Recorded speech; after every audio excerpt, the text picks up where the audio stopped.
Radio 78, WBBM, Chicago. The CBS Radio Mystery Theater presents...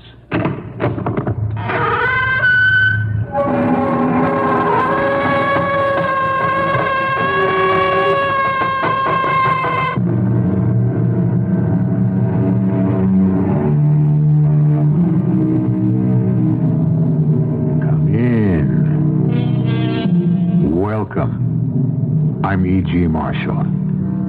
A mystery is something of which we know that it is, but we do not know how it is, what it is, or how it came to be.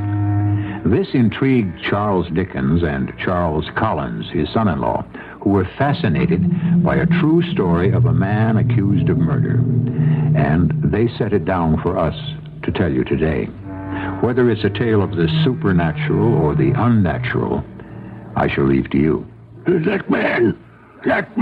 Who? The man who has just come into the witness box. You have some objection to our selecting him as one of your jurors? At all hazards, challenge him. But why? Don't ask. Challenge him, I say. My life may depend on it.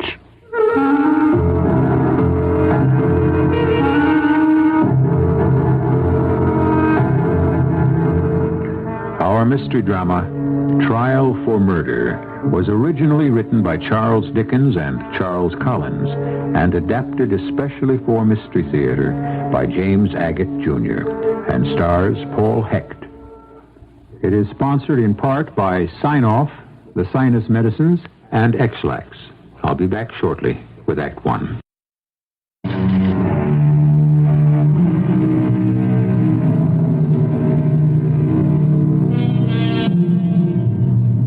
Note before we proceed. This is the only mystery story of its kind ever written by that extraordinary author Charles Dickens. Literary history has it he wrote it with his son-in-law, Charles Collins, for a Christmas magazine over 100 years ago. It is a tale that has never been explained and that has become a classic of mystery. Let the principal character, a writer called Charles, tell it.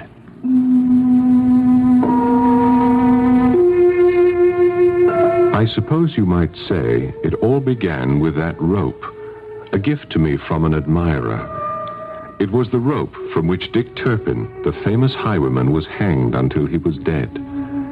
I had it in my hand that evening and was turning it over, thinking of the life it had snuffed out, wondering if it would inspire me to begin work on the new novel. I slept badly that night, and when I awoke, I was horrified to find I had knotted the rope tightly in my hands as if I had, during the night, strangled someone. Derek, will you see who's at the door? Oh, where is that man? Derek, there's someone at the front door. Oh, blast, I'll have to get it myself. Well, good morning, Charles. Good morning, William. What time is it? It's just 10. Well, you don't look too well. William, I detest to hear how badly I look in the morning, especially from an old friend like you. Oh, well, forgive me. Well, our plan was well taken. Which plan? I have just come from Everett & Sons, and they are delighted with our idea for the mystery novel, especially our working together. They liked that short outline? Well, this morning's newspaper made our idea incredibly topical. Have you seen it? You mean our idea of the murder victim having his throat slit by a razor? What? That really happened? Ear to ear. Oh. When I showed the headline to Arthur Everett, he was astounded that fact and fiction could come that close. Here, have a look, Charles. Read it. Yes, I will. Well, I am pleased that Everett wishes us to begin writing, but if you don't mind, not today. Oh, perfectly understandable. Suppose I stop by tomorrow at the same time. Oh, keep the newspaper. You'll be quite amazed at how close our inventiveness and the truth happen to be. I read the news story of the murder twice, 3 times. The deceased had been discovered in a bedroom, lying halfway between the end of the bed and the bathroom. Like the character in our proposed mystery novel, he had money, an inheritance, didn't work for a living, and lived alone. A razor or a very sharp knife had taken his life. Accident while shaving? Suicide? Not likely, according to the police, for no weapon had been found. Scotland Yard had been called in, and they said it was Murder. No doubt whatsoever. Inspector, I've been asked to lend whatever assistance you need. Oh, yes, they told me you'd be here. Harker, Metropolitan Police. I found the body. Harker, I'd like you to make inquiries as to the friends, acquaintances, etc. of the deceased. Does he have a place of work? What tradesmen does he deal with? Does he have a bank account and so forth? Well, it should be done, Inspector. And then report back to me at the yard. I'll lay odds, Harker, this is a simple, open and shut case of robbery. What makes you say that, sir? The experience of years. Either the victim or the murderer knew one another, or they did not. If they knew one another, there could be many motives. Jealousy, imagined wrong, actual wrong, revenge, that kind of thing.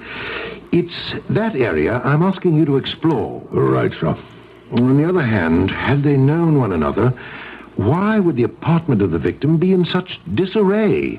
Is it likely that after slitting the throat of the deceased, that the murderer would take the time to ransack the place, knowing that at any moment he might be discovered? Oh, yes. You have a point there, sir. Oh, no. Much more likely is it that the perpetrator was intent upon robbery. His victim entered unexpectedly, the murderer took a razor, killed, and left. And the suicide theory? The kind of nonsense the press would print. What month is this, Harker? November, sir. Exactly. The victim was wearing an overcoat. I'd say he'd just returned from outside. One does not shave in an overcoat. No, sir. One does not entertain friends in an overcoat. So be good enough to get me whatever information you can, Harker, so that we can narrow down one aspect of the case. For my part, there are several clues worth following, and I shall be on the trail of that scent. Do you feel like working today, Charles? in a moment, William. Will you come away from that window? William, there's something out there. Come here. Quickly, come to the window. Well, what is it out there? Do you see those two men on the opposite side of Piccadilly going from west to east? Where? What two men? William, there. One man just passing the lamppost, and about 15 feet behind him, another man, following him, see? Look, the man in front is looking back over his shoulder. He knows he's being followed. But there's such a crowd. I don't see your two men, Charles. William, the man behind, the second man, has raised his right hand menacingly. Look. Yes, I see him now. The one with the... He's got a very white face, hasn't he? Thank heaven you see him. I thought I was having delusions. Now, do you see the man he's following? I'll tell you what strikes me peculiar, Charles. Nobody in Piccadilly is paying the slightest attention to those two. It's as if nobody sees them. The man in front crosses in front of the people around them. He started to run now. Yes, and the other one right after it. There they go, around the corner. Something so mysterious about those men. Oh, yes, mysterious. That's the word. Oh, I'll never forget their faces. I can tell you that. Yes, especially the second man. You know the phrase that comes to my mind? You know what the phrase is? The walking death. Yes. His face was more transparent than white. Like a face of impure wax. Oh, what a strange feeling has come over me, like a chill. Yes, I think a breath of air is what we need now. Oh, yes, I'll second that. Those two men down there have knocked the stuffing out of me. I can't imagine why. What did you call the second man? The one who was chasing the first? You mean the way he looked? Yeah, I remember. The walking death.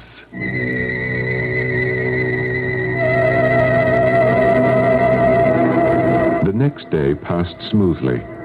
William and I started our book, each doing half a dozen pages, then exchanging what we had written. Thursday and Friday also went well. The book was gathering momentum. Saturday, William generally spends the morning with his son in Hyde Park. He didn't come to the house until 3 o'clock. I had slept late. and badly. It must be your diet, Charles. You're eating the wrong food. I saw the room where the murder was committed last night, William. You did what? I saw the room, every detail of which is imprinted indelibly on my mind. You mean the murder case of the man whose throat was cut with a razor? Yes. The bed, the chest of drawers, the door to the bathroom, the carpet, all very, very clearly. I can even tell you the colors. You mean you dreamt all this? Yes. Look, old man, there's been a fair bit of reporting in the newspaper. William, since that first day when you showed me the headlines, I've purposely not read one word about the case. What? But our novel, you can't discount that. It takes off from the same premise, almost the same victim. Yes, your subconscious took over, so you dreamt. I can't explain it. It was more than a dream. The colors of everything were so vivid. Well, was the body of the victim lying there? Oh, thank heavens, no. The room was empty, but there was blood, red blood. And you're sure it was that bedroom? As if I'd been actually transported to the spot. Oh, well, you are in a state. No, I don't think we'll get much writing done this afternoon. You're not going to leave, are you? Oh, no, of course not. I don't like to see you so disturbed. Oh, I almost forgot. I received a summons last night to serve in a jury at a forthcoming session of the Central Criminal Court. Oh, have you done jury duty before? No, I haven't. I suppose I could get off, because I don't like the idea of interrupting our work now that we've gotten off to such a good start. Well, on the other hand, Charles, to be right on the spot during some trial or other might be a very good way to get first-hand impression. First-hand of what? Oh, of how the wheels of justice grind away. Oh, what's this? What's what? Well, don't you open your letters, old chap? Oh, well, frankly, I was so disturbed that when my man brought up my lunch tray, I didn't touch the food, and I didn't look at them. Well, this envelope has a familiar look to it. Huh? Here, open it. Yes, all right. Well, this is incredible. It's also a request to appear for jury duty at the Central Criminal Court. Talk about coincidence. You and I live 2 miles apart at quite different addresses. Yet, within days, both of us receive a summons for jury duty. Yes, I know, but... Wait, I haven't finished. The very time you and I are starting on a crime novel which ends in a trial at a criminal court. Well, no, I'd call that a coincidence. According to the poet Schiller, there is no such thing. It's all preordained. He says what seems to us the merest accident springs from the deepest source of destiny. Well, if accepting this demand to serve on a jury is going to make you unhappy, you're right. Don't do it. But I'd like to be there purely as a matter of research. That's out of the question, William. Now, not now. You may go, of course. Charles, you seem to fear something, and I don't know what it is. No, it's not fear. Oh, it's just an accident of fate. We're both called to serve at the same time. Why make so much of it? Well, call it a presentiment. A feeling I have... Good Lord, William. Look behind you. We were in my study. The door to my bedroom opened, and a man looked in. Very earnestly and mysteriously, he beckoned to me. I recognized the man immediately. He was the second man of the 2 we had seen from my window, walking along Piccadilly. The man with the upraised arm. The man with the face of wax. What is it, Charles? Oh, your bedroom door is closing. That's all I see. It's probably a draft catching it. Stay here, William. I'm going in there. We'll see. Well? I thought, William, I thought I saw him. No. It's true. I did see him. Steady now. Don't you believe me? Charles, Oh, no. Oh, I know exactly what you saw. It was that dead man. The murdered man. Why did he come here? Why?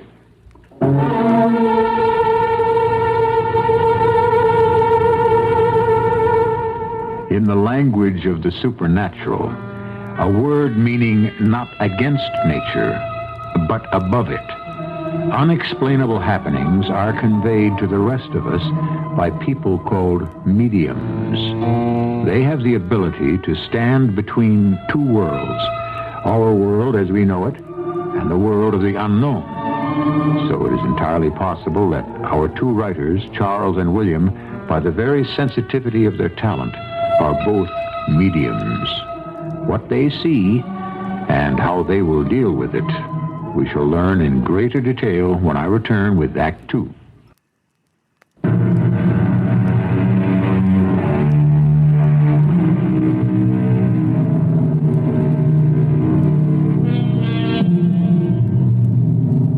A word about Charles Dickens before we continue. It's a mistake to think of him only as the benign reporter of the social evils of his England. Not only Ghosts of Christmas Eve came from his pen, but time and again, he'll bring us a haunted man, a man of guilty conscience, a man battling evil, a man under a curse. Now, our tale moves forward, and so do the investigators at Scotland Yard. We have our man, and as I told you, Harker, robbery was the motive. One doesn't approach ransacked rooms, drawers open, contents thrown about, and expect it to be anything else. What is the main evidence, Inspector? What do you suppose? Various articles of the victims which he had acquired? Matter of fact, no. One article only, which he claims to have found in the hall. The murder weapon. Oh, the knife? The razor? The razor. Found it in the perpetrator's bathroom. He claims, of course, it's his own. It's been tested. No traces of either blood or fingerprints. Everything washed clean, but two facts make his guilt certain. One, he had two razors, one with a metal handle, and the other, which he claimed also was his, with an ivory handle. However it happens, the razor with the ivory handle matches exactly other shaving implements in the victim's bath. Ivory shaving mug, brush, and comb. We have him all right. You said two facts, Inspector. The man we've arrested lived upstairs. In the same house? In the same house. You'll forgive me for saying so, Inspector, but I don't think I'd call this quite an open and shut case. Well, perhaps so, Harker. It may still be somewhat open, but we shall see what develops at the trial to shut it. The morning I was due to make an appearance at the Central Criminal Court, I awoke with a sensation of ominous dread. I was still uncertain whether I would volunteer myself for the jury or not. I couldn't get the incredible picture of the man in my bedroom beckoning me out of my mind. What did it mean? As I got out of bed, I reached underneath, and there, curled about my slippers, was the hanging rope. The rope that had put an end to the life of Dick Turpin, the highwayman. I pulled back my hand as if it had been a rattlesnake.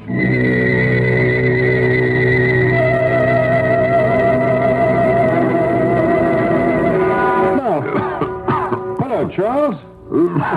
So you decided to meet me here outside of Old Bailey after all? Oh, this fog is miserable, isn't it?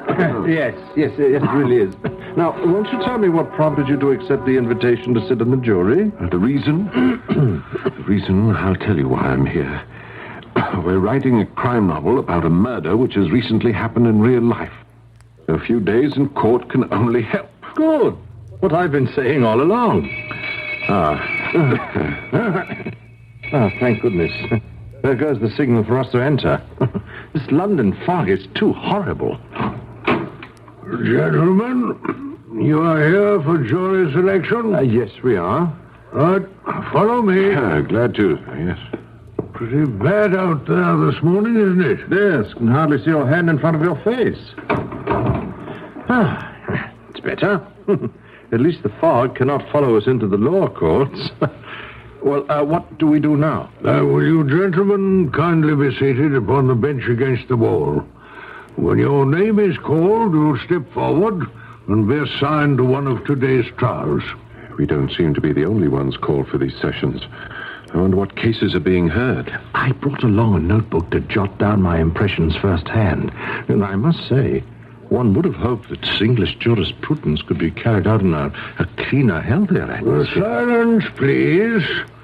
I will ask all prospective jurors to refrain from talking. You, sir, the gentleman in the notebook, no writing, no reading, I beg you. Your complete silent attention while awaiting the pleasure of the court.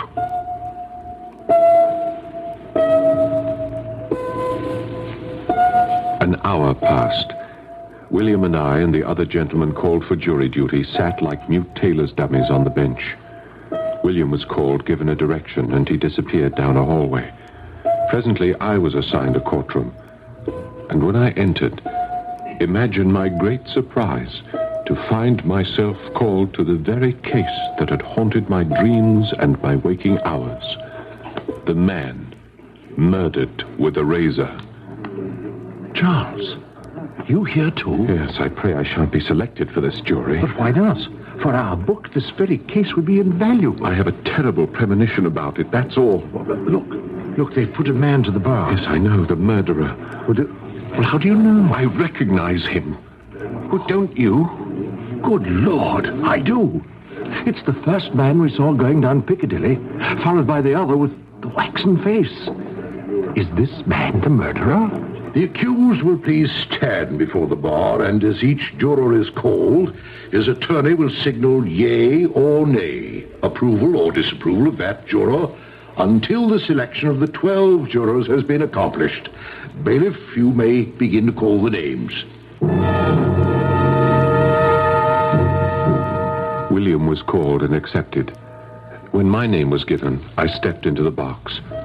The prisoner, who had been looking at each prospective juror with no sign of concern, suddenly became violently agitated and signaled his attorney. That man! Who? That man, Charles, somebody who's just come into the witness box. You have some objection to our selecting him? At all hazards, challenge him. But why? Don't ask. Well, do you know him? Challenge him, I say. My life may depend on it. Nonsense. I've investigated his background. He's exactly the kind of man who will listen with understanding to our defense. No, I say no. But if you wish me to conduct your defense, you must be guided by my opinion. This man is a writer, broad-minded, imaginative, and in my opinion, the most sympathetic juror from your point of view. The prisoner will stand before the bar. The accused has been charged with murder by willfully and maliciously giving the deceased with a razor knife one mortal wound on the throat on the 4th of November, of which wound he instantly died. I was in court the day the charge was read. For not only was I selected for that jury, but I was chosen foreman. William, as it happened, was seated beside me. On the second morning of the trial, after evidence had been taken for 2 hours, I turned to him. You must not be swayed by... I've been counting the members of the jury. Yes, I saw you. Several times, slowly and carefully. You should so weigh the charges in that Whatever light. is the matter with you? One too many, that's what's the matter. I make it one too many. I've counted 13. Oh, Charles, I don't know what to make of you. Will you oblige me, please, William, by counting us? And doubt is cast upon veracity and conclusions. Yes. Why, we are 13. There must be no... No, it's not possible. Missing. No, we're 12. Are you sure? Yes, I'm quite sure. Strong and It is inevitable strange. occasion of evidence. When first you look about, it does seem like 13 jurors. Guilty. Yet, Such evidence... when I count off one by one, hang I can only find 12.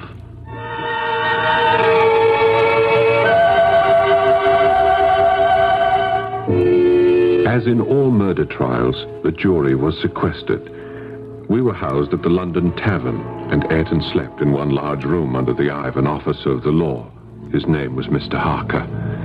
His bed was drawn against the door, and on the second night, after the lights had been put out, seeing he was still awake and sitting on the edge of his bed, I went to him.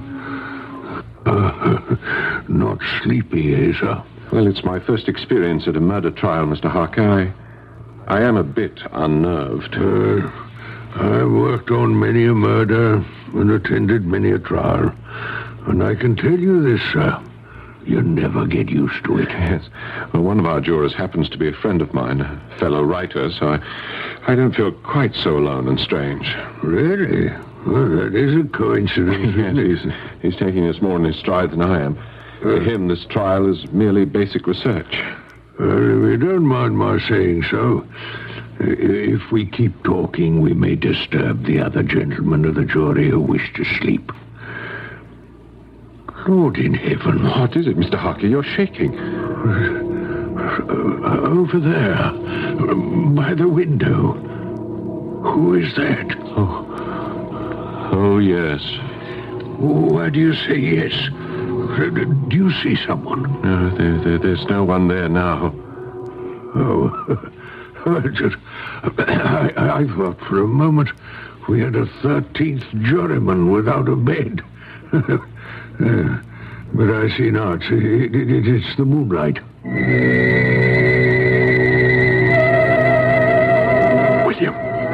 William! What? Oh, Charles, haven't you gone to bed yet? Let me talk to you for a moment. All right. William, Mr. Harker saw our old friend. Yes, the second man going down Piccadilly. The man who appeared in my flat. Harker saw him here? Just now, a few minutes ago. Well, what does it mean? It means the ghost of the murdered man will not let us alone. He's here. Well, yes, I certainly shan't be able to go to sleep now. Well, the rest of the jurors are managing quite well. The 10 of them are fast asleep. Well, William, do you see him? Yes. Oh, yes, I see him. Or it. I prefer to think of it as an it. Look at it. Standing over there beside the pillow of that juryman. And now it's moving to the next bed. And just standing there, staring down. I'm certainly glad I'm not alone seeing that apparition. Every juror. It's stopping by the bed of every single juror. Yes, but not Harker's. Or mine or yours. Look. It's gone. It's disappeared. Did you see where it went? Well, as though up some invisible stairs, right out of that high window where the moonlight's coming in. If it is the spirit of the murdered man, Charles, what in heaven's name is it trying to tell us?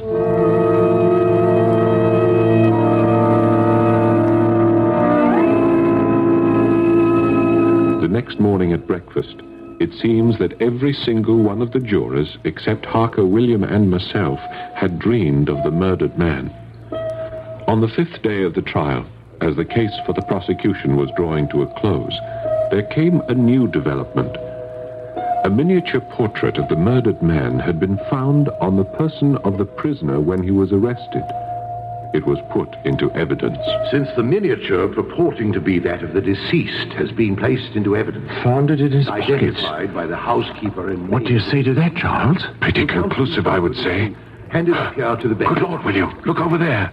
That figure walking forward from the back of the courtroom. Our murdered spirit. Yes, but no one sees it. Not a soul but us. Look, it's taken the miniature right out of the hands of the bailiff. The dead man is walking over here towards you, Charles. Good foreman of the jury, take this locket, this miniature of myself, and examine it well. I was younger then, and my face was not so drained of blood as you see me now.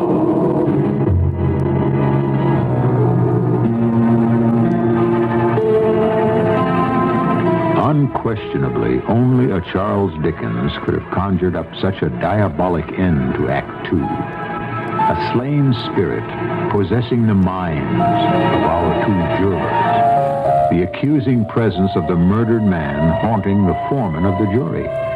For what reason?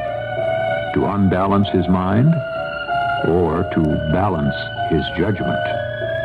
Very shortly, I shall return with answers to this extraordinary mystery in Act 3. This is WBBM Chicago.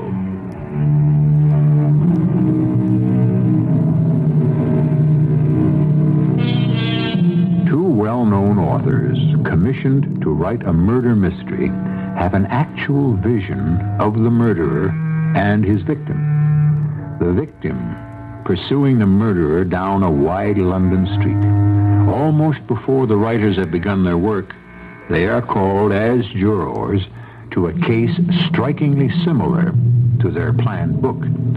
The spirit of the victim will not leave them alone. Appears every day in court and every night when they go to bed.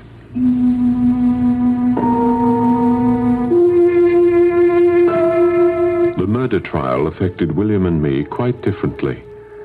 Surreptitiously, he spent a good part of every evening making notes about what we had seen and heard, completely objectively, as though he were only an observer, not a participant. I couldn't take this murder case so casually. When I did not see the apparition at night, my dreams would be filled with knives, razors, and often as not that rope that had been given me, that hanging rope. Then came the 7th day of the trial, and before us stood the attorney for the defense. Much has been made by the prosecution of an ivory-handled razor in the possession of the defendant, and yet not one shred of evidence has been offered to prove it was that instrument that inflicted the fatal wound. Our contention is that the wound was self-inflicted. The deceased, not yet dead, had a change of heart, crawled to the open window, tried to call for help, gave signal by tossing the blade out the window, and then, suffering much loss of blood, expired. Expired, we say, by his own hand. Anyone could have picked up the blade in the street, and no one has yet come forth with it. I pass this photograph of the deceased among the jurors for their study, asking you to notice the angle of the wound, straight across. It's the same man. I can hardly look at this photograph. And it's here.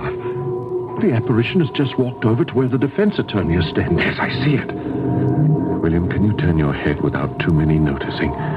Can you see? Do any of the other jurors see it standing there? None that I can tell. All right, here, William, pass this photograph along. Oh, I really don't feel well at all. What's the ghost of the deceased doing now? It is standing right at the defense attorney's elbow. And now it's moving its right hand across the windpipe.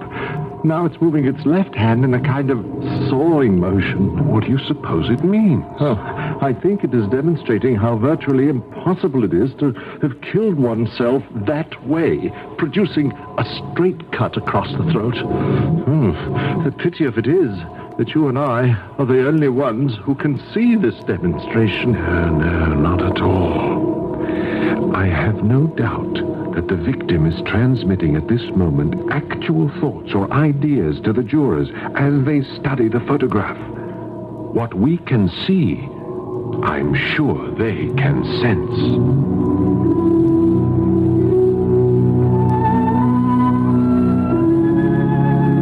The following day, the apparition began to make its presence known more strongly. Whenever it stood beside those giving evidence, suddenly they would falter.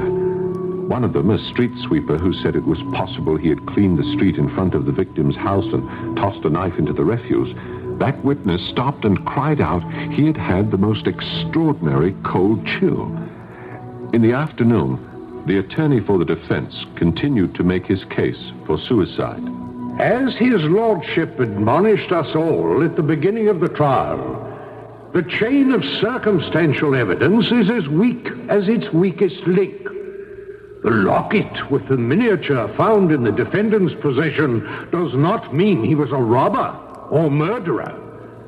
He tells us he found it on the stairs and did not know to whom it belonged.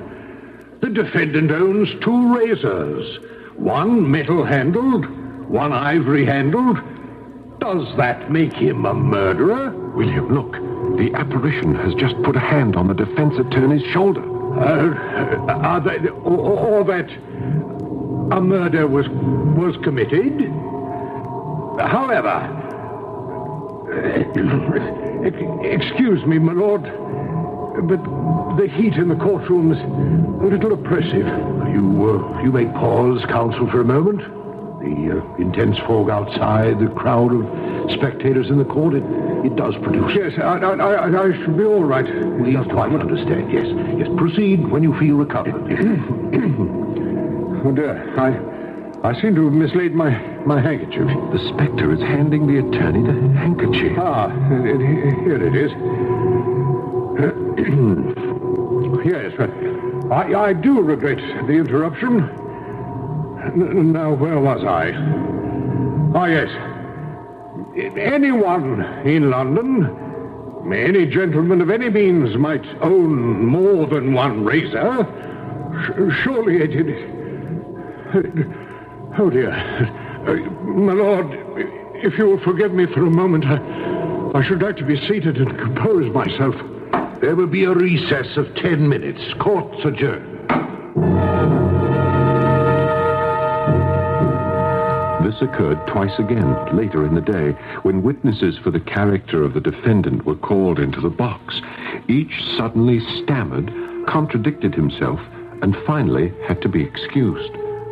It was the doing of the apparition. The night of the 9th day of the trial, we were again locked up in the one large room of the London tavern. It has been entirely worthwhile, Charles. I've been able to make a note of practically every word spoken in court, as well as what's been said privately among the jurors. It'll give us a great advantage when we get back to writing our book. I don't know, William. I'm very tempted when this trial is over to tell the publishers that I cannot deliver the book. What? Tell Everett and Sons it's all off? They've already sent us the advance. So we'll send it back. We can write a different book, just not this one. Charles, I won't let you even consider that. Oh, you take this apparition much too seriously. You don't think it's incredible and bizarre? Well, I've taken quite a liking to the old thing, hovering about the court every day. Oh. So I must say, if it were suddenly to disappear, then I think I should miss it. How can you joke about this? It's beyond me. Ah, there is our friend. Well, it hardly ever comes over to us anymore.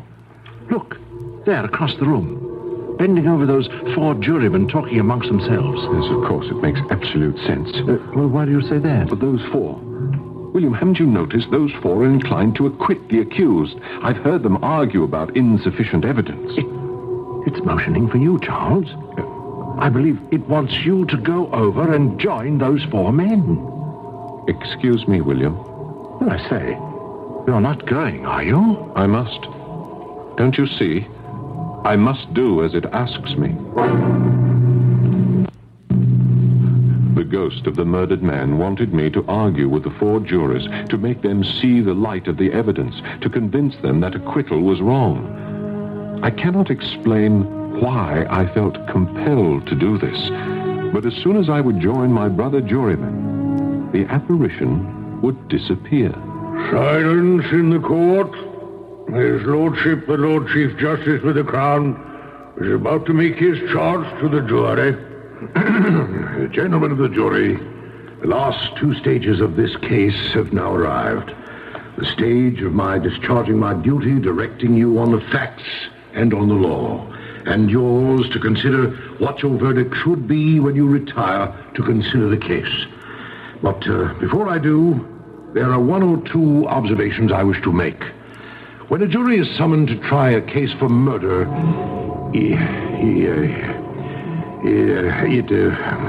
as I was saying... Is it there?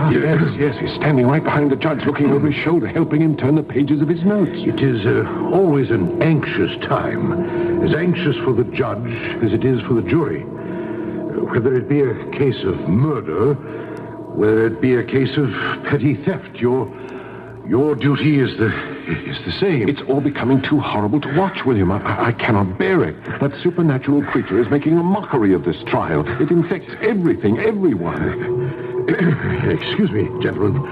For a few moments, I am somewhat oppressed by the closeness of the courtroom. Charles, where are you going? Let me alone. Is there some disturbance in the jury box? Come back here, Charles. It does no good to run off. It's so hard to go on. Poor man. Yeah. What's the matter, sir? I believe the foreman of the jury has also been affected by the closeness of the atmosphere. Charles, do sit down at your place, I beg of you. Are you all right now, sir? Yes, I suppose so. All right, William, I shall remain and see this to the end. I must now. Now, sir, what was the trouble? The foreman, your lordship. But he's recovered. All right. To continue, you sometimes hear the phrase malice aforethought. It does not mean premeditated murder. All it means is, was it intentional? The law is clear. If a person takes a deadly weapon to injure anybody else, then he is responsible for murder. For more than an hour, the judge charged us. I didn't feel well at all. The monotony of those 10 days, the same judge, the accused in the dock, the choking fog outside the windows. It seemed as though I'd been foreman forever. And the spirit of the murdered man everywhere. Gentlemen of the jury, I shall leave you now and lock this door behind me. Should you have any questions which prevent you from reaching a verdict, will the foreman please come to the door and I shall open it? Yes, Mr. Hucker, there may be some points we need clarified. I hope not many, but take all the time you need. Thank you. Gentlemen, I shall pass among you slips of paper. I wish each of you to write your personal verdict upon it, and then we shall count the result and decide how to proceed from there. I ask that the court will please come to order. Gentlemen, have you agreed upon your verdict? We have, my lord. And do you find the prisoner guilty or not guilty of willful murder? Lord, we find the prisoner guilty of willful murder. Is that the verdict of you all? It is, my lord. Prisoner at the bar, you stand convicted of the crime of willful murder. Have you anything to say why the court should not give you judgment of death according to the law? Your lordship, do you wish to say anything? Well, I knew I was a doomed man when the foreman of the jury came into the box. The foreman? How so? My lord, I knew he would never let me off. I knew from the first day of the trial. Go on, you may speak. The night before I was arrested, as I lay in my bed in my rooms, somehow the foreman appeared to me in my bedside in the night and put a rope around my neck.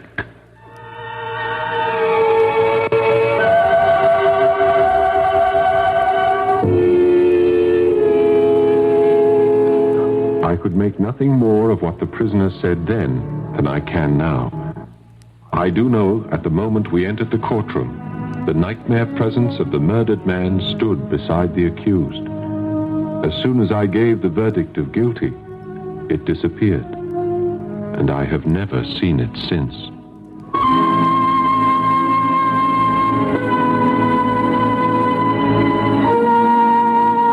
There it is. Charles Dickens and Charles Collins' strange tale of a trial for murder. The famous rope from which the highwayman Dick Turpin swung to his death no longer exists. It is missing from the collection of infamous instruments of death at New Scotland Yard. But for a time, it played an extraordinary part in an extraordinary story of how a dead man avenged his own death. I shall return shortly.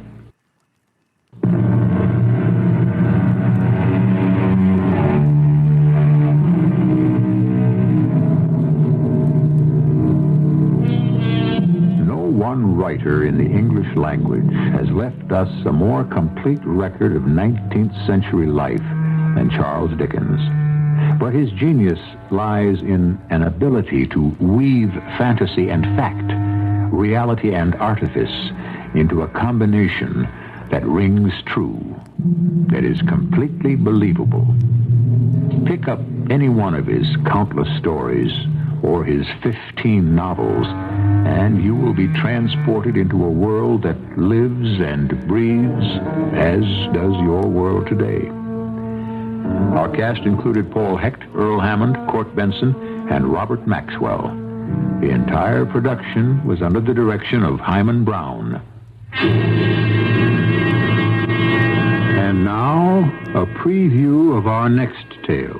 The fact is, I am not good enough for you. You're so beautiful and intelligent. You're soft and warm. Why, you're bound to attract somebody who's worthy of... Please, Woody, please. Lizzie, now look, we're both adults, and we should both realize that it was just one of those things. Lizzie? I'm sorry, Woody. I had no right to make things difficult. Under the circumstances, there's really only one thing I can do. And it's the only thing that makes sense to me. Excuse me. Lizzie, what are you going to do? I'm going to kill myself. Now, Lizzie, don't. Lizzie, come back. Come back, Lizzie!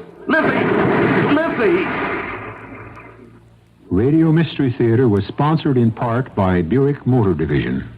This is E.G. Marshall inviting you to return to our Mystery Theater for another adventure in the macabre. Until next time, pleasant dreams.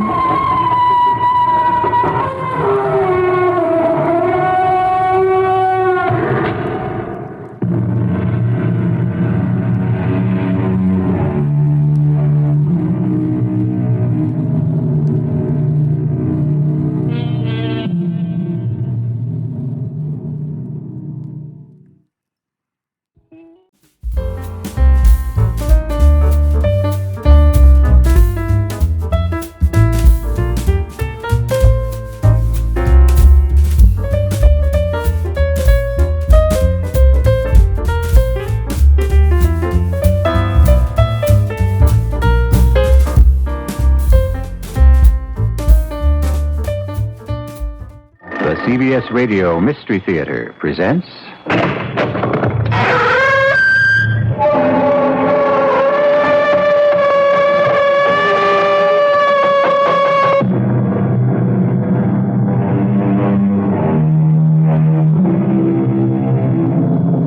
Come in. Welcome. I'm E.G. Marshall. Most people look upon their own everyday lives as being routine, without much excitement. But that shouldn't stop anyone from having an active imagination. This is why we make our escape from the humdrum with stories of adventure, mystery, and murder. Another mental activity most people enjoy is fitting together the pieces of a puzzle. The stranger the shapes, the more challenging that puzzle becomes. Our present puzzle concerns a young man who is called upon to use all his wits in figuring out the whereabouts of a string of deadly pearls. Now, it's absolutely essential, Keith, that you understand the importance of this assignment. I believe I do, sir. If those pearls aren't recovered, and recovered soon, it's an established fact that someone else will die. I understand. And no matter what happens, no one on that island must have any idea who you really are or what you're doing there. Check. You better be a good actor. I think I can manage that. What do I have to lose? You could lose your life.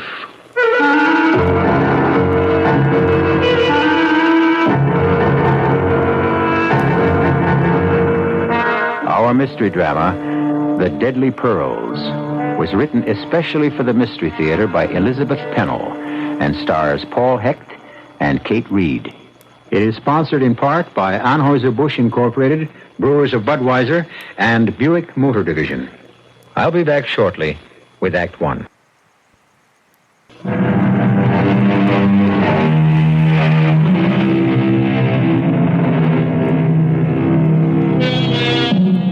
All those though the FBI and the Honolulu police were in on the case, because of certain peculiar circumstances, it was important that the criminal be apprehended by a private investigator.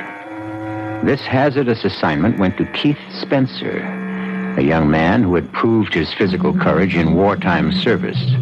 But other qualifications were required for the job, as explained when Keith had his final briefing in San Francisco with the head of the Gordon Investigating Service. Afraid we've given you a rough time these past few days. Oh, I didn't mind, sir. Only I am anxious to get going.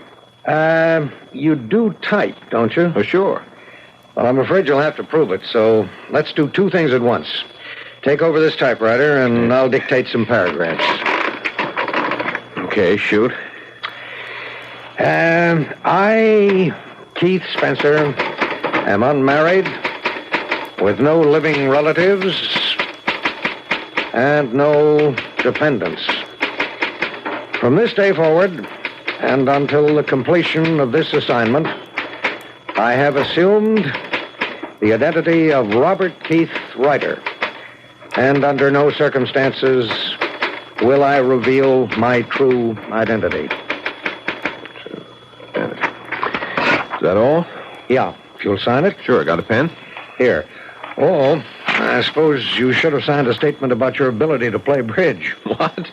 You did assure us that you play at least an average game of contract. Well, sure, but I didn't realize it was all that important. It could be crucial. Our three suspects are avid bridge players, when they can find a fourth. Okay. Now, before I leave, let's go over the basic facts once more. All right. The missing pearls were cultured.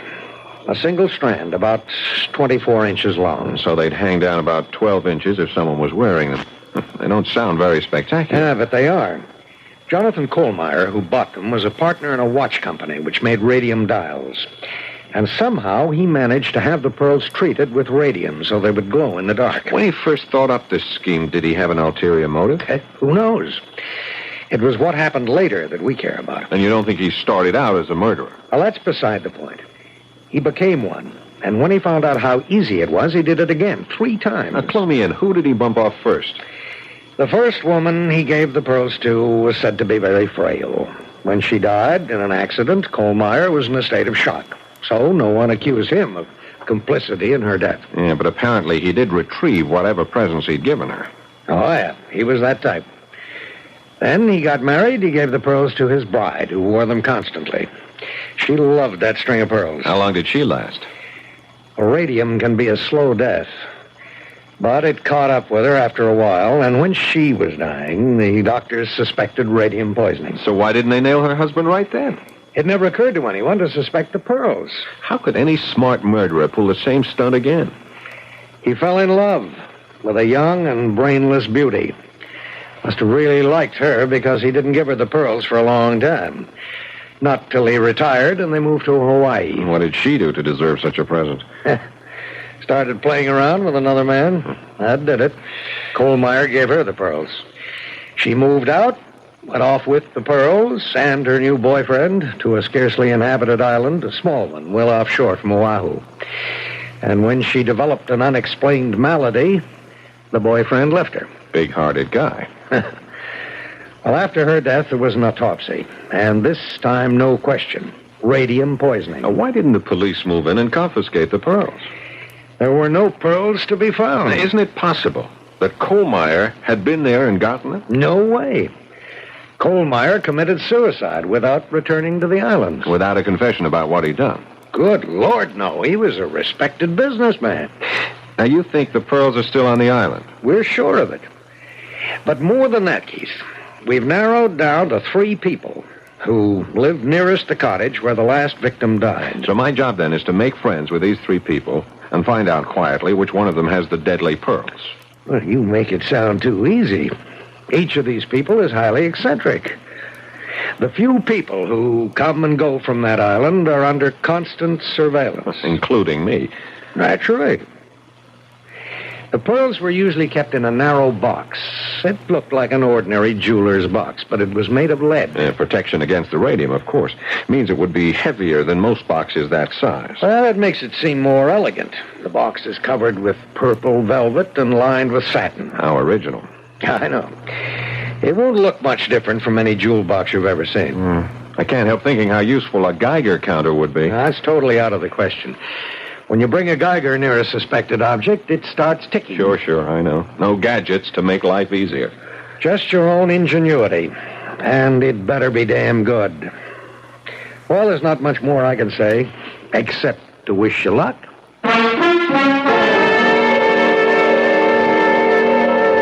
I did my homework, and the more I read about those three characters on the island, the more curious I was to meet them. The Honolulu police cleared me, and then I was completely on my own with a photograph of the cottage and a map that showed how to find it. I was given a putt-putt stocked with a supply of canned goods, stowed the typewriter and duffel bag, and at last I was off. It was a cloudless day, and I found the beaching cove on the island without any trouble. You couldn't see the cottage from the beach, but I knew how to follow directions. Lugging my big canvas bag, I headed up a steep and winding path. And there it was, a neat, modern cottage with an enormous deck from which there must be quite a spectacular view. But I had a spectacular view myself just then, because on that deck was a dazzling blonde, obviously sunbathing. She sprang to her feet in all her glory, and I would have been speechless, except I knew I couldn't be. Who the hell are you? This is the Kohlmeyer cottage, isn't it? What business is that of yours? I'm the new tenant. This place is not for rent. No, that's right, not anymore. I've signed the papers. It's mine, for at least a year. Who are you? Oh, I'm sorry. How rude of me not to introduce myself. I'm Robert Keith, a writer in search of a quiet place to hang a typewriter. I don't believe you. The last thing we need around here is a writer. Lady, I am planning to live here. Not if I can help it. Okay. I've answered your questions. How about answering one for me? Who are you? None of your business. Since you claim the house is yours, I see you open the door. Just what I was about to do. I understand it takes 2 keys, and here they are, both of them. Where'd you get those keys? Now, do you believe me? Big deal, you opened the door. And now I know who you are. You're a policeman. They sent you here to spy on us. Well, I'm not going to stand for it. When the supply boat comes around tomorrow, I'll send a message back to my lawyer. No penny anti-flunky is going to be spying on me. I assure you I'm not Don't going bother to unpack your things, Robert Keith, because tomorrow... Really, Miss... Mrs. Walsh. Mrs. Barbara Walsh. And you'll find that I have protection against people like you. The gorgeously suntanned Mrs. Walsh slipped her feet into sandals, picked up her beach towel from the deck, and started along the path which led from the north side of the cottage.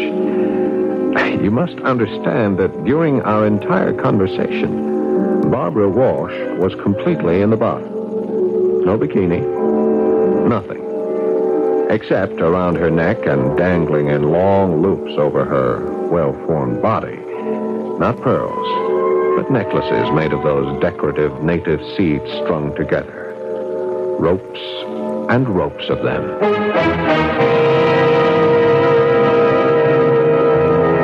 Robert Keith may have thought he was prepared for anything, but this introduction to his new home was an unsettling experience he hadn't counted on.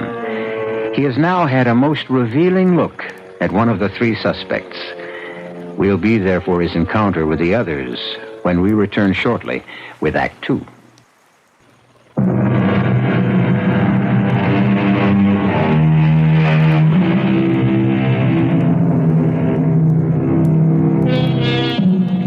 Robert Keith found the cottage very much to his liking.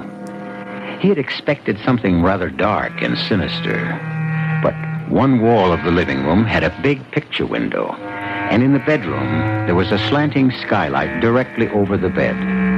It was certainly no place to hide, and Keith realized that whatever he did could be watched at close range, if anyone cared about what he was doing. He spent the first evening getting settled, and after a late supper of canned goods, he turned in for the night. At about 3 o'clock in the morning, he was sleeping soundly when... What the devil? Hey, who's out there? Well, bless my soul. Hey, would you mind pointing that gun in another direction? Not until I find out what you're up to. Look, I was sound asleep. I'm living here. No one lives in this house. Put up your hands. Now, put down your gun, would you, sir? Sir, I'm a man of honor. Colonel George Madison's the name, Army retired. And no one sets foot on this island without reporting to me. Yeah, well, I was sorry. I didn't know that, Colonel. And if you'll come in, I'll show you my credentials. What the hell's that? Is there someone else out there? No. Wait a minute. I'll check you out later. Right now, I recommend you go back to bed. There's a wild boar under the deck, and I aim to get him.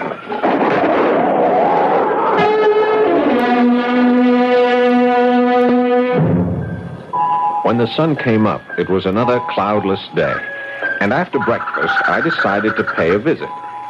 Not eager to encounter either the gun-happy colonel or the wild-eyed lady with no clothes, it seemed wise to seek a formal introduction to the third island resident.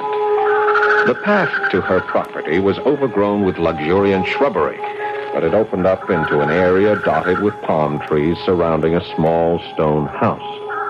Squatting in the midst of a flower bed was a gnome of a woman wearing one of those loose garments the Hawaiians call muumuus. I wondered when you were coming. You were expecting me? Of course. You're the writer who's moved into the death cottage. Moved into the what? Oh, surely the rental agent told you that the 3 former tenants died there. I think you're just trying to frighten me, but I don't scare easily. You're very sure of yourself, aren't you, Mr. Keith? Oh, you know my name. Well, since we're going to be neighbors, perhaps you'll tell me... I'm Nora Babcock. And if you'll help me up, we'll go to my porch where the coffee's perking. I assisted Miss Babcock to her feet. The aging body was stooped and slow-moving, and her hands were badly crippled. Yet she used them capably to pour the coffee when we were seated at a wicker table on her porch. Oh, yes, Mr. Keith. I've lived on this island for a long time. That house was just a shack when the poor man, a writer like yourself, was stabbed to death in a ghastly pool of blood. The cottage was rebuilt before an unfortunate woman was strangled there. And then it was fixed up with all that glass to let the sun in. But nothing could save the last dear lady who simply wasted away. Well, here's hoping I'll have better luck. That depends. When were you born, Mr. Keith? You mean what year? No. The date. The day. The hour. Oh, I was born in August. 14th of August. Oh. You sound disappointed. You certainly don't look like Leo. The Lion. And I would have thought that a writer... but no matter. There may be other factors. You belong to the northern sign of the zodiac. The middle point of the magnet of the fire triplicity. Is that a fact? Oh, you'd better not laugh at me, Mr. Keith. I'll tell you right now that you and I are destined to be enemies. You belong with Sagittarius, Libra, or Aries. Oh, come on, Miss Babcock. I'm really not so bad. Now, tell me about your sign. I'm Gemini, the positive people of the air triplicity. You mean air and fire don't mix? Dangerously, Mr. Keith, very dangerously. Your sign is governed by the sun, and your gems are carnelian and sardonyx. Well, I wouldn't know a sardonyx if I stumbled over one. My governing planet is Mercury. Emeralds, moonstones, and pearls are my sign. And I have a very special affinity for pearls. Mrs. Walsh had obviously passed along word of my arrival, which was why the colonel had come trying to flush me out, and a reason Miss Babcock knew my name and occupation. So, that afternoon, I became a spy, hidden in the underbrush with binoculars trained on the 3 of them walking along the beach. I was darn sure they were planning some strategy to get me evicted. Then, Colonel Madison left the 2 ladies and headed up the trail toward my house. I went quickly to the typewriter and pretended to be busily at work. Well, now, Mr. Keith, I hope I'm not disturbing you. Beautiful day, isn't it? Yes, that it is. How are you, Colonel? No, couldn't be better. Say, I'm sorry about last night. Wouldn't want you to think we're not hospitable around here. Do you mind if I sit down? No, please do. I was beginning to feel like an outcast. I gather you've met the ladies. Yes, they didn't exactly give me a warm welcome. Oh, pay no attention. Batty Earl Babcock won't be a problem. She's usually off in outer space, talking to the stars. I gather she's hipped on astrology. Oh, mad as a hatter, even though she does play a good game of bridge. You say you're also acquainted with Barbara Walsh? If you mean, have I had a good look at her, you're darn right. Stunning, isn't she? You said it. Well, look, tell me, Colonel, what's a woman like that doing all by herself way out here? Oh, but if this were a British colony, I'd say she's a remittance woman. She's being paid to stay away? Yeah, being paid very well. The big man in her life is a mafia type. They nabbed him. My guess is the family's afraid she'll talk unless she's kept well out of the way until he's released from jail. What's he in for? Oh, drug traffic, I think. I don't know. Dealing in stolen goods. Let's talk about you, Mr. Keith. You writer fellows interest me. What's your special subject? I'm a novelist, science fiction sometimes, but mostly light stuff. Know anything about pearls? No, not much. How'd you like to come over to the other side of the island and watch the pearl divers? Pearl divers? Here? Oh, well, it's not like Ceylon or the Sulu Sea, but they go through the motions here twice a week during the season.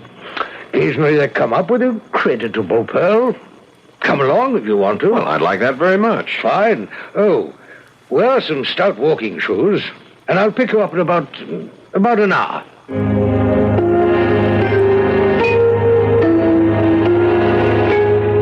The colonel arrived in his old army uniform carrying a sturdy walking stick. We started off on a barely marked trail, and I marveled at the beauty of the place with its lush flowers and brightly colored birds. Not that way, Mr. Keith. We take a sharp turn over here. Go up the hill. Well, just a minute.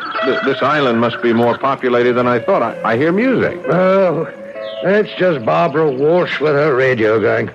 She has it on all day long. That or a stereo. Come along. Get ready for a steep climb. The path went straight up, and I had to scramble to keep the colonel from getting too far ahead. But quite suddenly, all the lush greenery ended, and we came out on a rocky promontory overlooking the sea. We made it. That's quite a view. Now, you see those small boats way out there? Yeah? Those are the oyster fishermen. The flat-bottomed boats are dragging nets. And from those kayak-looking things, you may be able to see the young men diving. Won't they come closer to shore? No, not much closer. It's too treacherous for the tides are running as high as they are today. Go on, out on that big rock so you can get a better look.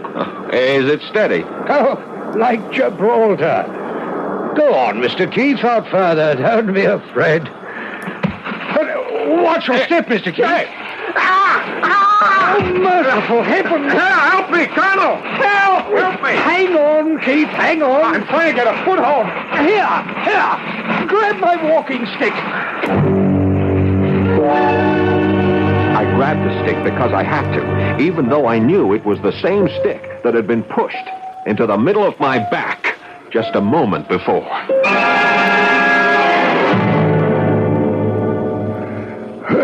I'll say you're a brave man, Keith. I like the way you handled yourself back there on the rocks. I wouldn't say I had much alternative. It was all the fault of your shoes, Mr. Keith. That's what it was. I warned you to wear walking shoes. I say, Mr. Keith, why don't we stop by to see Barbara? Right now? Why not? We need a drink. And she has a good liquor supply. Oh, I think I better get back and tend to these scratches. Just take a look at my clothes. I'm in no condition to go visiting. Well, as you wish. I'll leave you then at the foot of this hill. And, yes, I've been meaning to ask you, Keith. Do you play bridge? Well, I'm not the world's best, but yes, I play. Oh, splendid. I'm rather out of practice. Well, heavens knows, so are we. Well, let's say my house, Friday evening. Come for supper, around 7. Well, thank you. Dear me, Mr. Keith, you did get scratched up. Your hands are still bleeding. Perhaps I should go with you. I'll be all right. Yes. Well, I'm off in to tell the ladies the good news. Good news? Why, yes. The good news that we found a new bridge partner. And I might as well warn you to bring a fat wallet. Our stakes are high. After a shower and some soothing applications of witch hazel and ointments, I rested on the big bed under the skylight. The front door was wide open for the benefit of a magnificent sea breeze. Suddenly I was on the alert. Someone was on the steps leading to the deck. Then there were slow, heavy footfalls and the tap of a cane. Mr. Keith? Mr. Keith? Are you all right? Oh, why, hello, Miss Babcock. Yes, come in. Oh, I heard you'd had an accident, and I thought you might not be able to fix your own supper. So I brought you some nice oyster stew. Oh, well, that's very thoughtful of you. There. It's one of my specialties. Just warm it up. Well, thank you very much. Sit down. Won't you share the stew with me? No. I've had my dinner. Let me see your injury. They're nothing but scratches. I was lucky. Could be serious. And you are not lucky, Mr. Keith. I looked at the stars last night, and the heavens do not bode well for anyone born under the sign of Leo. But you see me alive and well. I could have crashed all the way down those rocks and into the sea. Look out for more danger ahead. That was simply the first warning. Miss Babcock knew what she was talking about, and it had nothing to do with the stars. I heated the oyster stew, and it was delicious. In fact, the best I've ever tasted. But about an hour later, I began to feel drained of all energy. I thought it was just a reaction from a rather strenuous day and decided the best thing to do was go to bed and sleep it off. It was a tremendous effort to get undressed, but I managed to drag myself, partially clothed, onto the big bed. In a prone position, I felt as though I were being suffocated, and panic was setting in. I'd been poisoned, and no one was going to save my life this time unless I did it for myself. Literally, I crawled into the bathroom for the well-stocked medicine kit. Yes, I was prepared with antidotes for poison, but time was too short to figure out which one would be appropriate. By now, my hands and feet were growing numb, and breathing was getting more and more difficult. I mixed up a heavy pink liquid in a glass of water, and just before blacking out, I was very, very sick.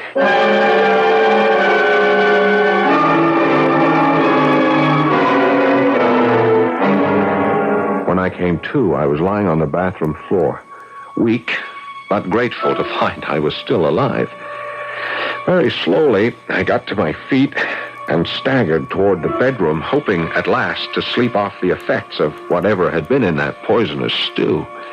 But my whole body sagged, and I knew I'd never make the bed, so I eased myself down on a narrow couch in the living room and fell instantly into a heavy slumber. Once again, it must have been about 3 o'clock in the morning when there was a sound which would have awakened the dead. The skylight in the bedroom, back flat against the wall. I waited for minutes that seemed like an eternity. No movement. Absolute silence. So I crept into the next room, armed with a flashlight, and cupping the beam, examined the bed. It was a mass of shattered glass.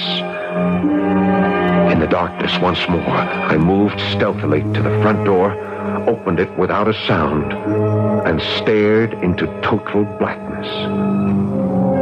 Slowly I raised the flashlight and then snapped it on full beam. Pointing straight down the path, facing directly toward me, stood the statuesque Mrs. Barbara Walsh, fully clothed in a long, dark kimono. And over her breasts hung a necklace of gems which burst into life like 4th of July sparklers.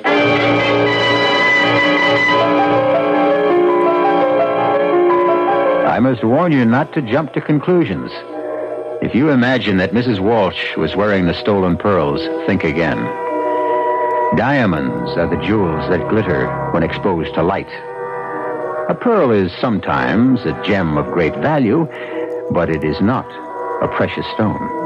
And one can scarcely say that pearls sparkle, while radium, remember the dial on your watch or bedside clock?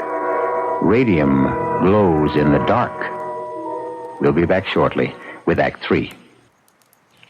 This is WBBM Chicago, News Radio 78.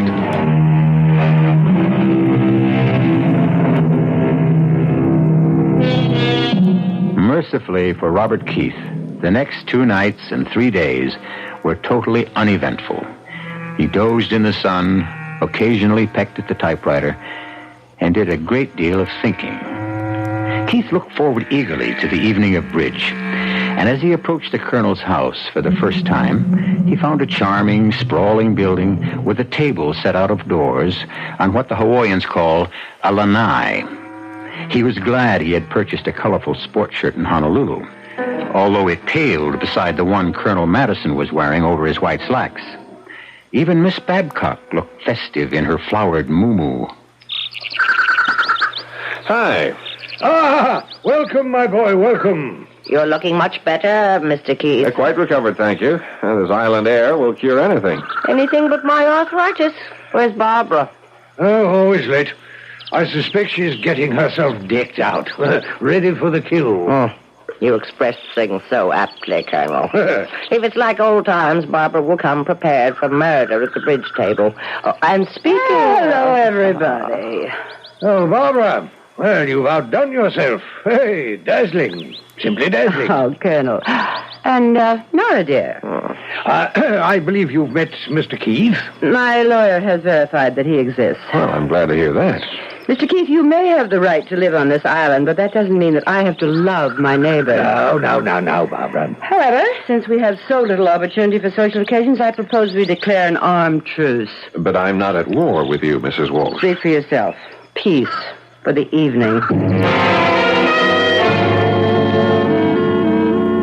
Dinner began with oysters on the half shell.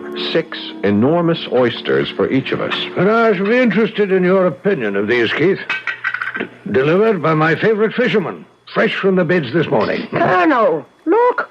My horoscope said this would be a lucky day. Well, bless my soul. Oh, Nora has nothing on me. I found one, too.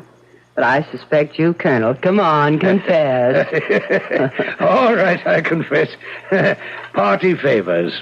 There's a pearl in every oyster shell. You rogue. I must say this is rather a good one. Nice sheen. Oh, I love them. Every one. They feel so good. I thought the surprise was just for the ladies, but I see you've included me. Very pretty, Colonel. Well, let that be the beginning of your collection.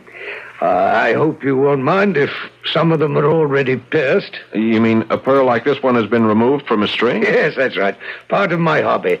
I seldom find a string that meets my standards for matching, so I rematch them and mix them. But come, let's finish our dinner so we can get on to the battle.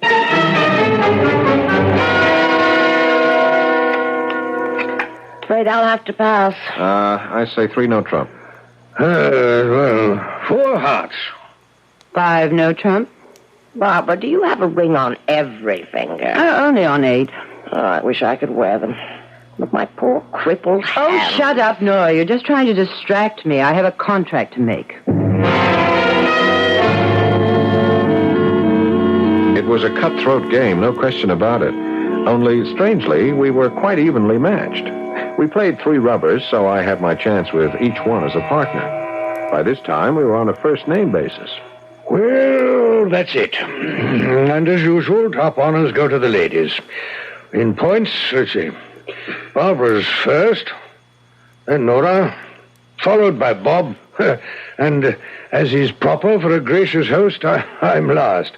It'll take a minute to figure out who owes what here. I think the prize should go to Robert and me for that last small slam. I wouldn't have dreamed that a Leo and Gemini could work so well together. And tell me, Robert, never Bob. Isn't there some way you could find out the hour of your birth? What rubbish. Well, if it would please you, Miss Nora, I suppose I could write and ask my mother. Well, you do that. It's very important. Oh, Nora. Speaking of my mother, you've all given me a very good idea. Look, I'd like to send her a present. A present for your mother? You'll think I'm sentimental, but many years ago, my dad gave her a string of pearls as an anniversary present, and, well, they were her greatest treasure. Dad's been dead a long time now, and she was heartbroken when the pearls were stolen from her New York apartment. Oh, well, say no more. I'll fix you up. How much do you want to pay? Right, now, just a minute, Colonel. I'm afraid you deal in merchandise that's too rich for my blood. I'm talking about a simple string of cultured pearls. Couple of $100? Now you're on the right track. Ridiculous. Excuse me, everybody, but I'm very tired. Time to go home. Well, I'll be happy to escort the ladies. Don't bother with me. Perhaps you're not aware that I spend most of every night wandering around the island alone. Oh, go with them, Barbara. Well, you'll have to help me with the dishes. That does it. Walking with Nora Babcock was a tortuous business, and I had a feeling she was in pain every step of the way. And we lost sight of Barbara, although she had an unsettling trick of appearing on the path, sometimes in front of us, sometimes behind. When we reached the door of Nora's house... She's out there somewhere, and I don't want her to hear. If you'll come to my house tomorrow afternoon, I'd like to talk to you about those pearls for your mother. Fine. What time? Around 2 o'clock. Okay, be seeing you. Good night. And now you may have the pleasure of seeing me home. Oh, yeah, this is a pleasure and a surprise. You want to know what I have against you, don't you? I am curious. Well, come to my house for a nightcap and I'll tell you.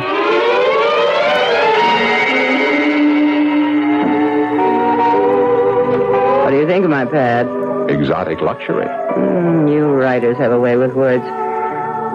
But you don't fit the pattern. And what pattern is that? Novelist, I despise them. Oh, come on. We're no different from anyone else. My husband was. A woman hater who wrote about women and knew nothing about them. Oh, that man crucified me in his books. I know, you're different. I could tell from the way you talked about your mother. Come over here. Sit on the couch. That's better. Hold my hand. You know, it's been frightfully dull around here. Pretty hands. But don't your fingers get tired under all those rocks? Take the rings off. It'll make you feel any more comfortable. Let's see. Rubies, diamonds, sapphires. Suppose you'd never stoop to wearing something as simple as a pearl. On the contrary, my most prized possession, I own a string of priceless pearls. Over there in that velvet box. May I see them? I don't put them on display for just anybody. You're a good boy. I'll show them to you. Here, let me freshen your drink. You have some fascinating things in this room. That Buddha, for instance. It's carved from jade. And, are these the pearls? Put down that box. Oh, you said you'd show them to me. But it's locked, and I have to get the key. Oh, yes, Bob. I said I'd show you the pearls. If you're a good boy. And I will. Tomorrow morning. After you spent the night.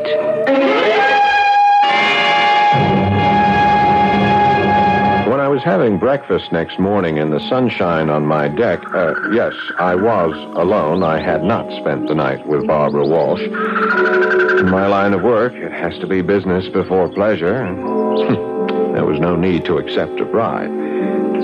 You see, when I picked up that purple velvet jewel box, it was light as a feather. But, as I was saying, while eating breakfast... Well, good morning. You're a late riser. Yeah, I went to a big party last night, Colonel. Come on, have a cup of coffee. I brought you something. Don't pay any attention to the looks of the box. The velvet's worn. It's been around for a while. It's what's inside that counts. I'd be glad to sell you the pearls. Open the box. Oh, they're beautiful. Well, these are not the ones we were talking about last night. I mean, this is a double strand. Obviously far more expensive. I know. They can be sold for several $1,000s someday. But my price to you still stands. Oh, no, Colonel. I just can't accept it. My good man, I'm offering you the kind of bargain that comes once in a lifetime. But it'll never do for my mother. Don't you have something else? Yes, of course I do. I thought I owed you a favor. Oh, you owe me nothing. Now, please, Colonel, if you'll let me go to your house, perhaps you could show me another string that would be... I'll show you nothing right now. Good morning, sir. The Colonel stomped off, and I knew I would have to change my approach if I wanted to look at his collection. And I'd think about that later, because my next appointment was with Nora Babcock. Come in, Robert. Didn't we have a good time last night? You can be my bridge partner anytime. That's very sweet. I meant to ask you, how did you like my oyster stew? Well, the taste was superb, but... didn't it help you to go to sleep? Look, I'll level with you, Miss B. You put something in that stew, didn't you? Oh, the usual dash of chili sauce and plenty of rich cream. No, I mean something bad. I don't understand. That stew made me deathly ill. Why, I wanted you to sleep well after your accident, so I did put in a drop or two of my sedative. The kind that helps me. From one of those bottles. Perhaps it shouldn't have been combined with the seafood. Yes, perhaps. I thought you were trying to poison me. How could you have such thoughts about a poor old lady? I take them all back. Mm-hmm. When is your mother's birthday? Oh, sir. It's in June. Like yours. Oh, I knew it. My pearls were a present, and nothing would please me more than giving them to a Gemini. Oh, that's very generous of you, but please, get the pearls for me, Robert. On that cabinet over there. Okay. You'll find the box is rather heavy. You say these pearls were given to you? Yes. By the dear lady who lived in your cottage. I took care of her, poor thing. And before she died, she gave me her dearest treasure. Open the box and tell me what you think. I think they're perfect. Oh, you don't know the best part. These pearls have a magical quality. Just wait until you see what happens to them at night. Uh-huh. Pick them up, examine them. I like the way they look against the satin. Oh, how I love them. Nora, just when do you wear these pearls? Oh, they're not for wearing. At least not for me. I like to fondle them. And before my hands got so bad, I used them the way the Greeks do. You know, worry beads. I've often taken them to bed with me. Nora, these hands of yours... Oh, it's not my hands. You see how hard it is for me to get around. Yes, I know. Have you been to a doctor? No use. I have my medicines. No, they don't do much good. I know a fine doctor in Honolulu. I think he can help you. Will you let me take you to him? Oh, I couldn't let you do that, Robert. It's not in the stars. How many times have I told you? I've been warned never to trust a Leo. Look, Nora, for reasons I won't trouble you with, and that, of course, I wouldn't want the Colonel or Barbara to know, I'm not the person I've pretended to be. Would it make any difference to you if I told you I was actually born on January the 2nd? Why, all the difference in the world. I should have known. We were destined to be friends from the very beginning, Mr. Keith. Yes. Just Keith. That's my real first name. I'll go with you wherever you want me to go.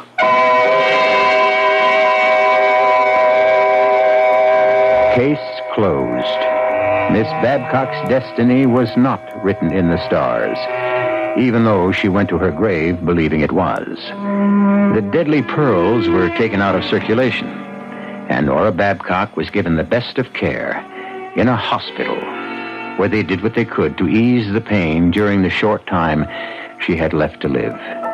It was thought best not to shatter her dream, so she never knew that Keith Spencer was an orphan, or that her treasured pearls had been anything but a comfort.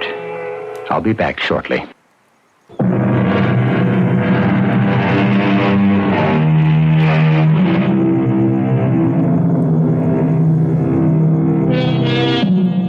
Keith Spencer found a good deal more on that island than the missing pearls. He stepped into the lives of 3 people whose philosophies did not agree with his, yet with each he had at least one point of mutual understanding. Our mystery was solved with the apprehension of a victim rather than a culprit. Our cast included Kate Reed, Paul Hecht, Grace Matthews, and Kurt Benson. The entire production was under the direction of Hyman Brown. And now, a preview of our next tale. I'll tell you why I called you, Sam. Your favorite parolee, Steve Janos, was just in. Yeah. I know what a big football fan you are. Me, it's the Ponies. What's on my mind? I don't know. The Cleveland police just sent me down a picture of that wife of his. Huh? No. She's not marked up in what I'm looking at. Sensational-looking doll. Too good to just pass up. What I want to know is, how are you coming on that trace you've had out on her? Yeah. Well, the moment anything turns up, you get on the pipe. Even tonight, I'll be here late. I wouldn't want to know that your boy and this girl were in the same town. That could be begging for trouble. Radio Mystery Theater was sponsored in part by Contact, the 12-hour cold capsule. This is E.G. Marshall inviting you to return to our Mystery Theater for another adventure in the macabre. Until next time, pleasant dreams.